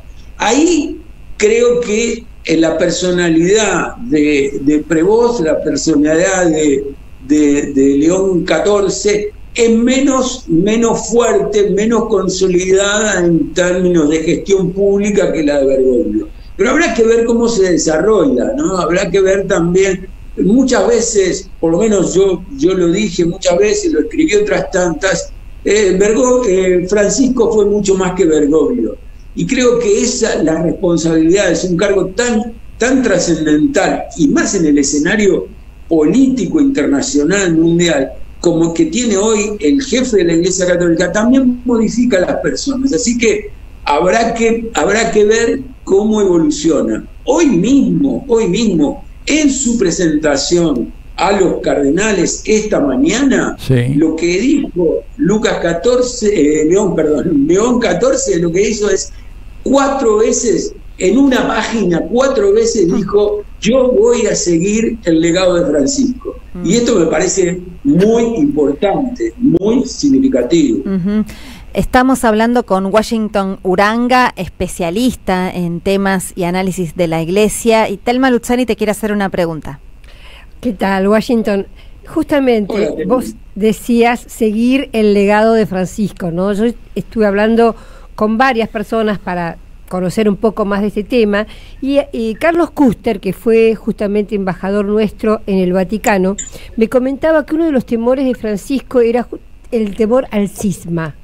Digamos que si no fue más profundo en algunos momentos era porque tenía miedo a una situación cismática. ¿Qué pensás que puede pasar y cómo lo resolvería León XIV? Bueno, los agustinos, congregación a la que pertenece León XIV, tiene una de sus carismas o vocaciones precisamente la unidad. Yo creo que él va a trabajar mucho por la unidad, pero él va a trabajar mucho en eso, pero también en la lógica de Francisco. Francisco trabajaba la idea de somos uno en lo diverso, en la unidad en la diversidad. Eso no significaba para Francisco no acallar voces, dejemos que se expresen, pero vamos a trabajar en función de la unidad. Yo creo que va a trabajar por ahí, esa va a ser uno de... Lo ha dicho, lo dijo ayer y lo dijo hoy, esa va a ser su línea. Evidentemente, para traducirlo en política más o menos criolla, le van a llover carpetazos por todos lados, conspiraciones por todos lados. Creo que eso es absolutamente inevitable, pero es parte de la lógica política. Yo suelo decir, para que no nos confundamos, que la Iglesia es una sociedad compleja dentro de la sociedad global compleja en la que vivimos. Y la Iglesia las situaciones y las luchas en la Iglesia son transversales a las luchas políticas e institucionales que se dan en el mundo. Esto va a pasar, este es el escenario y es inevitable que ocurra. Algo que leí de Prevost, y no sé si será un carpetazo, puede serlo, es que un poco se hace la vista gorda con el tema de la pedofilia. ¿Es así? ¿Tenés alguna información? Esto es lo que le han querido tirar. Yo no tengo información absolutamente amplia sobre el tema. Lo que sí vi es que el pueblo de Chiclayo fue el primero que salió a defenderlo contra eso. Cuando le sacaron eso, la gente con la que él trabajó en Chiclayo es la que salió en su defensa. De todas maneras habrá que mirar. Yo no me atinaría a pensar de que eso no es cierto. Tampoco no tengo información suficiente, incluso por esto que decíamos con Atilio al comienzo, porque para muchos de nosotros, para mí, entre otras cosas, es una figura nueva. Otra vez asumo mi error, porque no es nueva, porque estaba en el equipo de Francisco desde hace 2 años y no la había mirado, no la había observado como debería haberlo hecho. Washington. Sí, lo que parece claro cuando uno mira todo esto es que el proceso de internacionalización que hizo Francisco y sobre todo la expansión de los cardenales de lo que hoy podríamos llamar el sur global ha cambiado para siempre. A mí me parece la relación de fuerzas en la Iglesia. Yo no me imagino que, suponete, cuando tengan que suceder a León XIV, la curia romana y los cardenales italianos puedan tener prácticamente el monopolio del que gozaron durante 500 años. Creo que evidentemente el cambio que hizo Francisco al expandir y al incorporar a todas las iglesias de la periferia no tiene vuelta atrás. ¿Estarías de acuerdo con eso? Estoy absolutamente de acuerdo. Además, los primeros datos, siempre, ¿viste? Por más que hay secreto, todo esto, todo se filtra. Lo que se sabe es que Prevost tuvo más de 100 votos. Más de 100 votos sobre 133. O sea, una barbaridad de votos. Realmente. Una barbaridad de votos, teniendo en cuenta que además partimos con que el sector ultraconservador llegó casi con 40 votos, 35-40 votos al cónclave.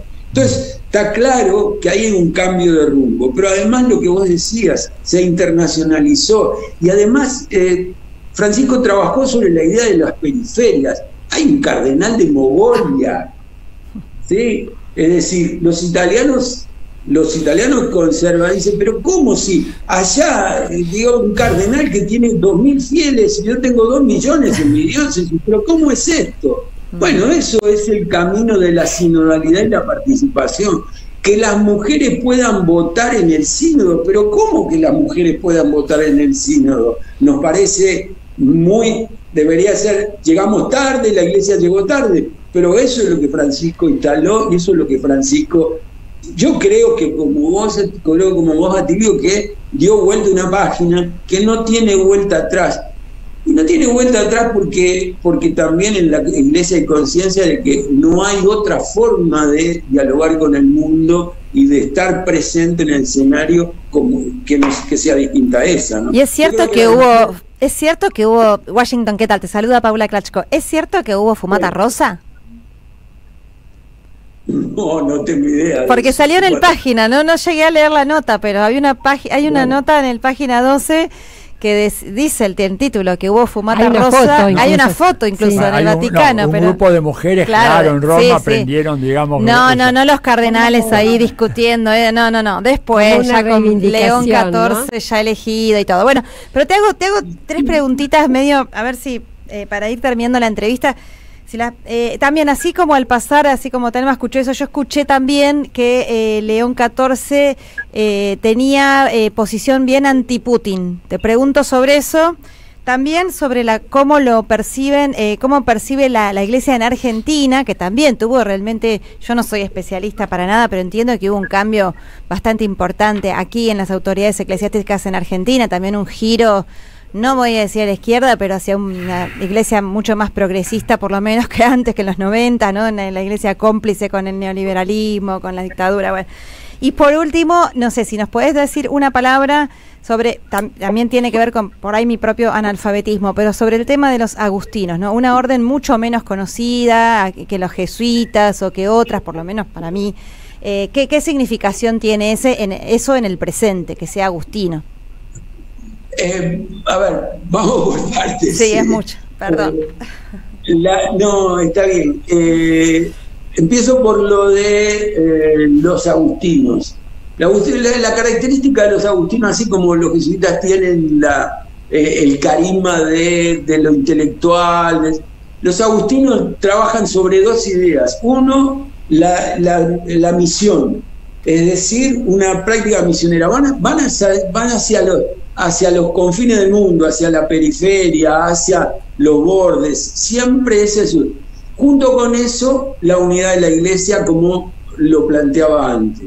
Respecto de Argentina, clarísimamente, Bergoglio cambió el escenario y la correlación de fuerzas dentro del episcopado argentino.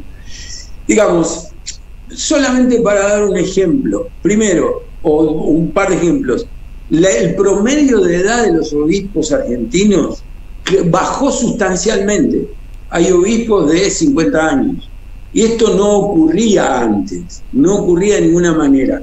Hay un cura villero que terminó de arzobispo de La Plata, que debe ser la segunda o la tercera diócesis en jerarquía, digamos, en importancia en el país.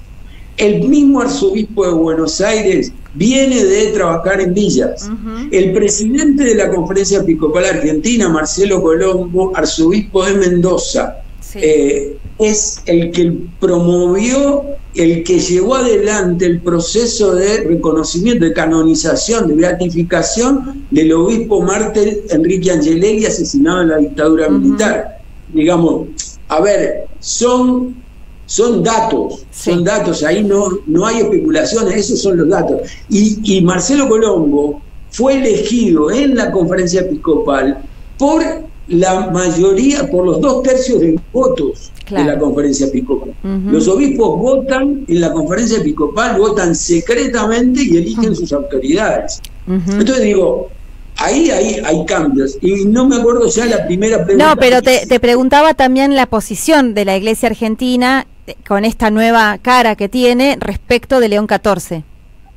No, la Iglesia Argentina, los obispos argentinos están realmente muy contentos. Yo hablé con varios de ellos, están convencidos absolutamente. Lo dijo el cardenal Rossi de Córdoba, lo dijo el cardenal Bojalic de Santiago del Estero, que estuvieron en el cónclave, lo dijo Marcelo Colombo, el presidente de la Conferencia Episcopal. Están absolutamente convencidos de que el nuevo Papa le va a dar continuidad a la perspectiva de Francisco, y sobre todo insisten en esto, en la sinodalidad, niveles de participación. Creo que en eso, obviamente, dentro del episcopado argentino existen los mismos ultraconservadores que existieron antes, pero son absoluta minoría. Claro, no conducen, además, que no es poca cosa. Lo otro pequeñito que te preguntaba era con respecto de Putin, León XIV y Putin.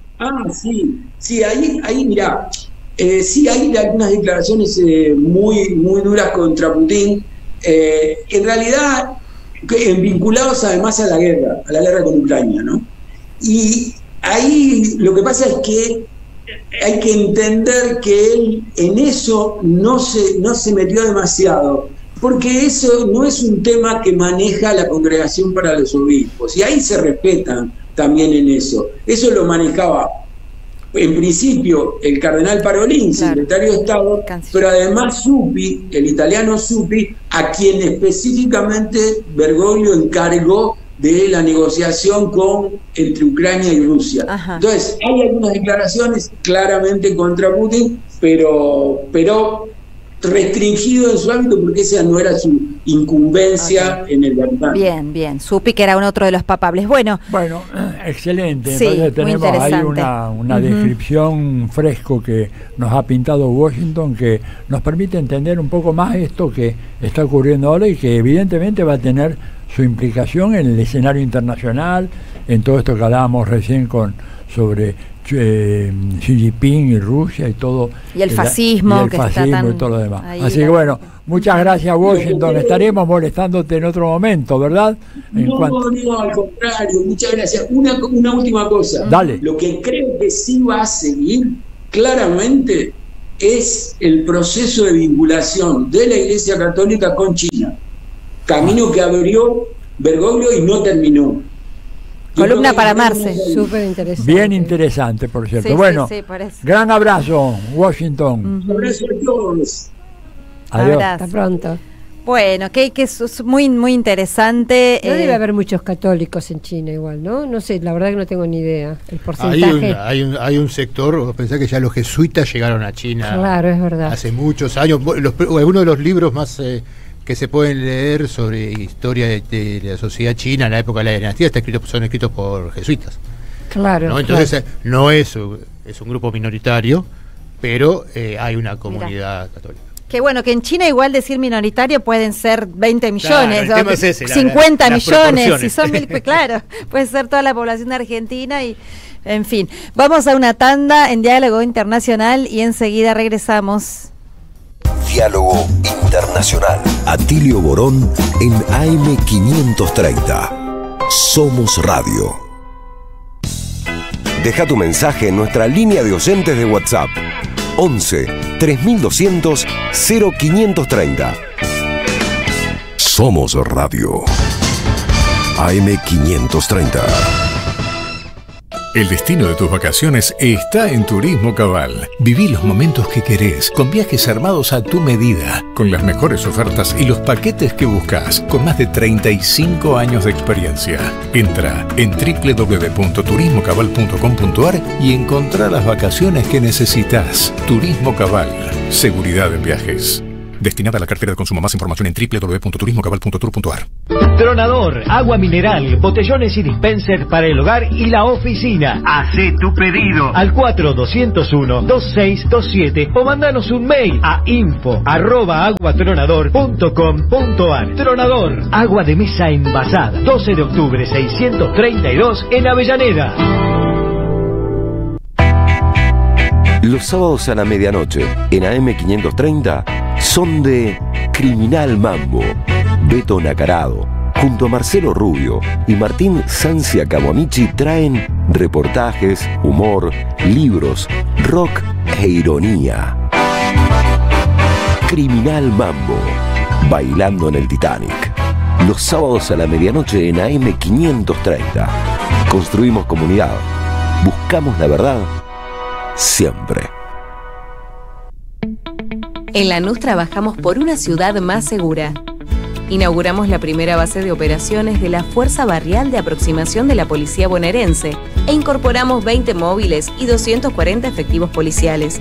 Sumamos 75 nuevos vehículos y 200 agentes de seguridad ciudadana a través del programa Lanús Te Cuida. Además, continuamos con el programa de formación y capacitación permanente para nuestros agentes locales. La ciudad que nos merecemos es una Lanús segura. Lanús Gobierno. Tiempo argentino está en peligro. Por los tarifazos, por los precios desregulados, por un gobierno que dejó de hacer campañas de información y difusión para la ciudadanía. En una época de ataques continuos al periodismo, necesitamos tu apoyo para seguir existiendo. Asociate, tiempoar.com.ar y construí el medio que te defiende.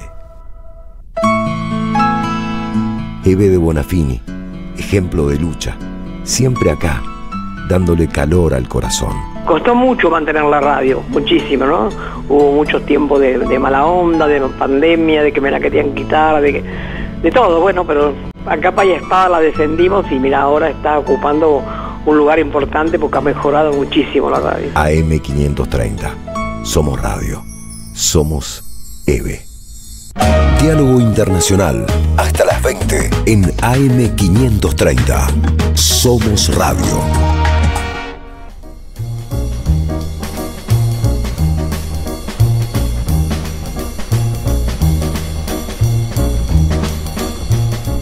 Bueno, estamos aquí en Diálogo Internacional, una mirada desde nuestra América, el programa de Atilio Borón, y les agradecemos a nuestras oyentes y nuestros oyentes que nos mandan mensajitos. Por ejemplo, Rosa Entel, que nos dice: gracias compañeros de la radio, qué tremenda la situación en Gaza. Me genera tristeza e indignación este genocidio.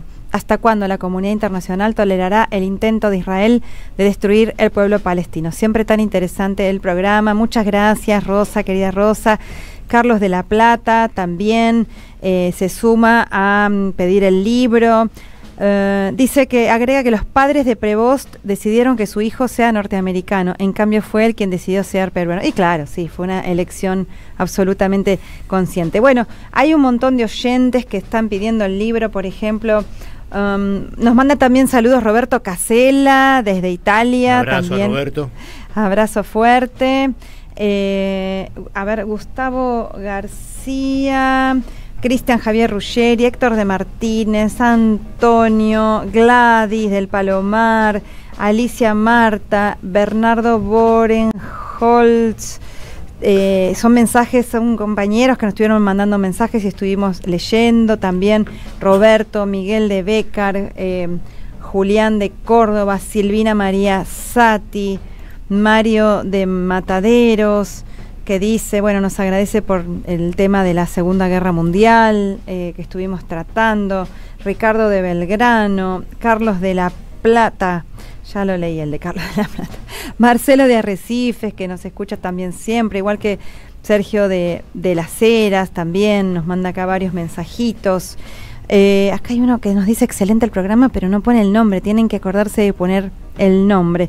Lula en Moscú, acá nos manda una oyente, dice, Brasil no es el patio trasero de ningún país. Sí, bueno, bien, bueno, vamos viendo cómo se va tejiendo otro mundo, justamente. También fue interesante, Marce, vos que traías el tema de los presidentes presentes, fue interesante el encuentro entre Nicolás Maduro y Traoré, el presidente de Burkina Faso, ¿no? Que es, sí, también porque es parte de todo este movimiento anticolonial que resurge fuertemente en África, en la zona del Magreb, de toda esa zona, y en la franja del Sahel.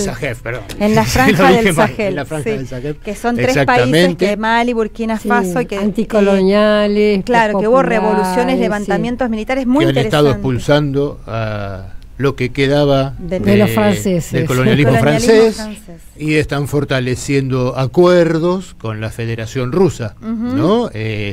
Y la verdad que uno de los encuentros también más significativos fue el que tuvo Traoré con Nicolás Maduro. Bueno, y muchos lo relacionaban con la imagen del uniforme, del militar, de las reminiscencias a Chávez, ¿no? Sí, porque son levantamientos cívicos militares. Sí, exacto. Así es. No es un presidente elegido por los Hubo un votos. comentario muy interesante que me llegó ahora, lo digo más o menos, pero porque hay que buscarlo, pero palabras de Traoré que dijo, como que lo criticaban, de que no había democracia en Burkina Faso, dijo, no, esto no es una democracia, esto es una revolución.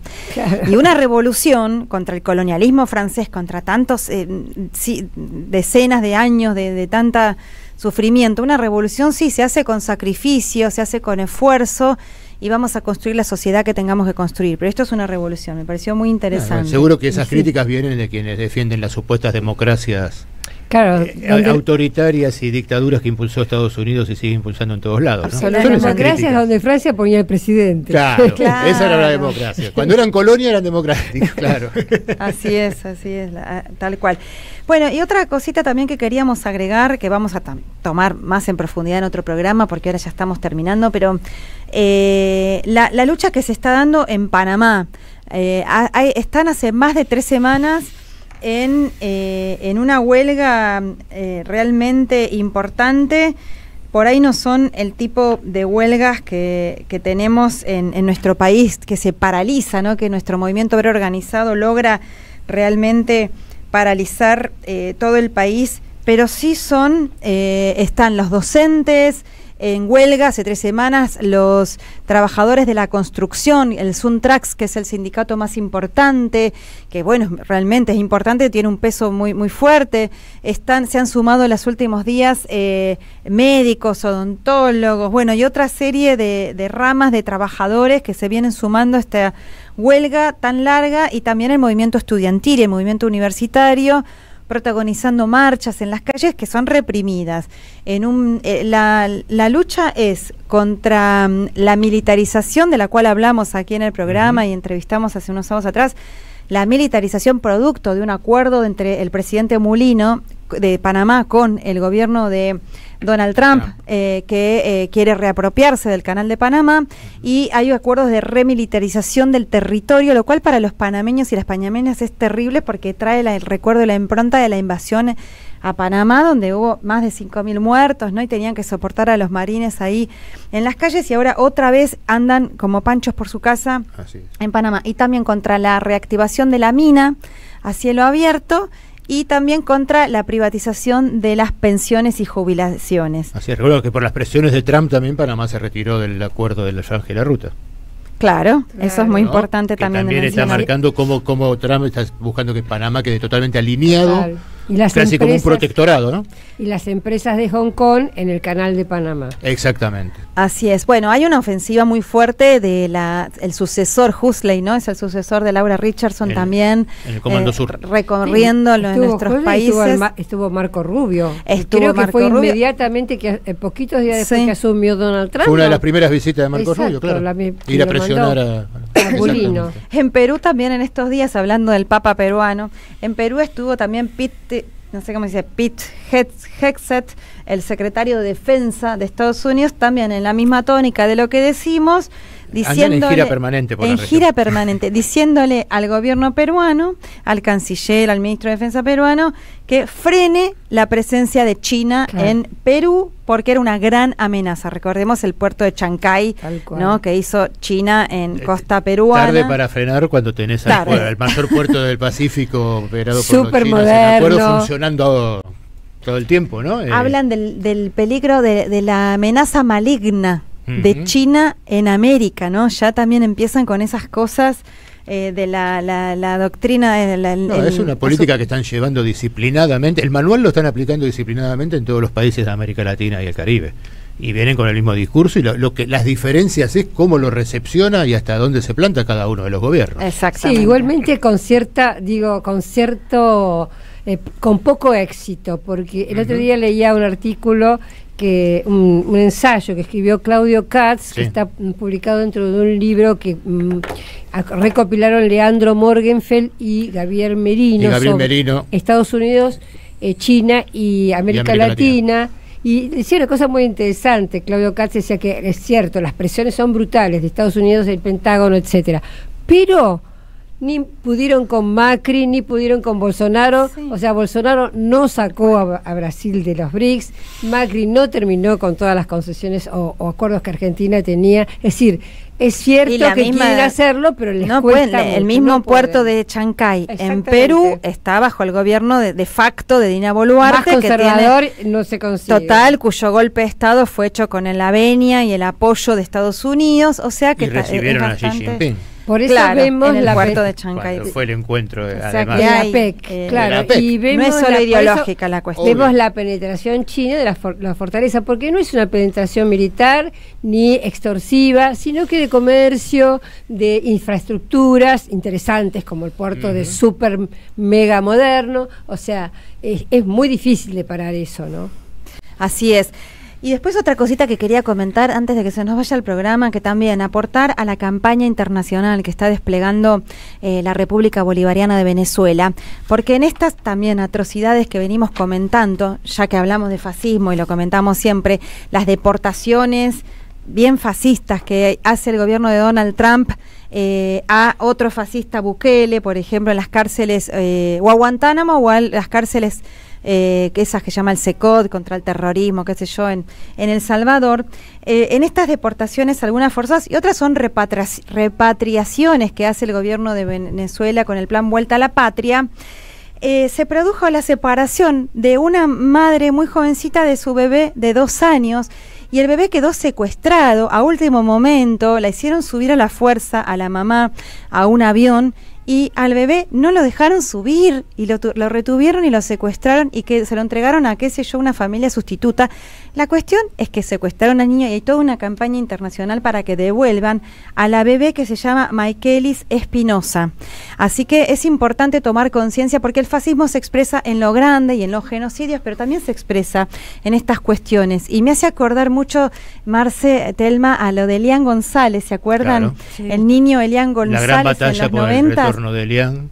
Algunos nos tocó, por suerte, de participar Cuba en alguna de esas marchas en La Habana, que eran impresionantes, hasta que se logra que Elian vuelva a Cuba, ¿no? Fue hermoso, fue todo el pueblo de Cuba revolucionario movilizado por un niño, porque en un niño sí se resume toda la lucha. Por eso también esto es un caso muy bueno, no es diferente, pero tiene sus muestra la crueldad que tienen estos sistemas. Sí, porque no es la primera vez que Estados Unidos hace esto de separar los padres de los hijos. No, lo hizo todo el tiempo, pero no cualquier gobierno, y acá está la cuestión, ni cualquier pueblo. Peter Pan con los cubanos en su momento, etcétera, etcétera. Pero es una metodología que ha usado para aterrorizar y disciplinar sociedades, que usa el capitalismo en todos los... En su primer gobierno también, ¿se acuerdan? Los niños encarcelados, pero digo, no cualquier gobierno y su pueblo tiene la dignidad de hacer esta campaña que con tanto amor hicieron los cubanos en los 90 con Elian González, y que ahora el gobierno revolucionario bolivariano de Venezuela está emprendiendo junto a su pueblo una campaña fenomenal, justamente para recuperar, porque la vida de una niña y juntarla con su madre, bueno, ahí resume un montón de otras cuestiones de la lucha. Así que bueno, queríamos aportar esa campaña. Acá nos siguen llegando también, acá pasa un mensajito, dice Leo de la Matanza que le digamos a Silvina Sati que la extrañan en los chats. Bueno, yo cumplo a pasar. Está bien, se hacen amigos, la comunidad, como se dice, ¿no? De diálogo internacional, me parece espectacular. Quieren el libro, acá Natalia, Fer Quiroga también nos manda más mensajitos. Bueno, agradecemos un montón. Y a ver si Leandro Deza nos pasa el ganador o la ganadora. Sí, ya lo tenemos. Ya lo tenemos, a ver. Ya lo tenemos, así que bueno, anunciamos. El libro que sorteamos hoy es Economía Callejera, de Iván Hein, Ediciones Continentes, y la ganadora es Natalia, que no nos puso el barrio, pero puso Natalia, profe de Economía, como para identificarla. Así que Natalia, podés pasar a partir del martes a retirar tu ejemplar de Economía Callejera de Iván Hein por Librería Badaraco, Avenida Entre Ríos 921, Ciudad de Buenos Aires, y agradecemos a los amigos de Ediciones Continente por acercarnos los libros para estos sorteos. Así es. Bueno, ya se nos fue el programa. Gracias Leandro Deza, gracias Eva Mociola, gracias a toda la oyentada por seguirnos cada sábado. Chau Telmi, que andes bien. Muchísimas gracias, nos vemos el sábado que viene. Así es, algunos y algunas que quieran venir mañana a la Feria del Libro, ahí estamos a las 5 de la tarde también, algunas de nosotros. Chau Marce, que andes muy bien. Bueno, buena semana, nos vemos el próximo sábado, los escuchamos el próximo sábado. Ahí está, Atilia se fue unos minutitos antes, el sábado que viene les vamos a saludos contar. para todos. Sí, vamos a pasar el chivo el sábado que viene de una obra de teatro de Manuel Santos Inurrieta, que bueno, los vamos a invitar a todas y todos el sábado que viene a verlas. Un abrazo grande a toda la oyentada y hasta la victoria siempre. Muy bien.